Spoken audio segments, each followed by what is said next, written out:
It's the type of unusual piece that people talk about, even while knowing little about its creator.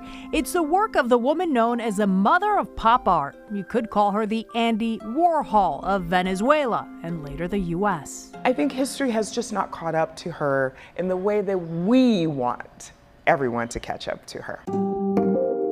At Chicago's Museum of Contemporary Art, the story of Marisol Escobar is cemented in its building with a ground-level restaurant named in her honor. In 1968, Marisol was the very first artist in the MCA's collection. Her abstract and surreal woodwork made her stand out in the 60s, and now decades later is still turning heads, recreated by Venezuelan artist Alonso Galue, working together with Chicago's Teatro Vista. These pieces are huge. We're talking about maybe 20 feet long. It looks like just one piece of wood. And it's amazing, marvelous. Hundreds of pieces from sculptures to sketches perhaps give you a glimpse at her tumultuous life. She was born in Paris in 1930 to Venezuelan parents.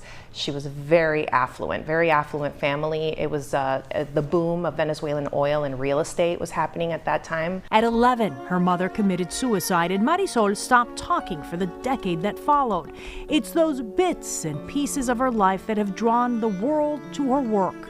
While the life-size figures stand out, so do her portrayals of poverty and social injustice. She's a big influence in a lot of artists in Venezuela. And I can say specifically in my work how much she has influenced and evolved everything that I know. A star in the art world that has faded through the decades in Venezuela as that country deals with its own tumultuous life. Millions of Venezuelans have fled the South American country in the last 2 decades over ongoing government chaos. Due to the dictatorship, all of our cultural values has been destroyed. What was at the museum is no longer being taken care of. If she were alive today, she would probably be making art that would force our focus into what's happening to Venezuelans right now. And it would probably be very uncomfortable for us, the way that she did with Vietnam in her time.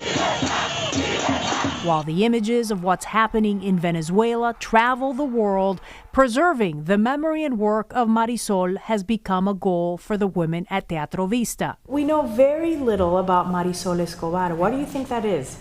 Because she's a woman, and she was a woman at a time where men were who were seen as the real artist. But times have changed. Marisol Escobar passed away in 2016 in New York City, leaving behind a trail of her work that may one day help define a culture and a generation. It takes us, her own people, essentially, to mine the story again and to really go into it looking for connections.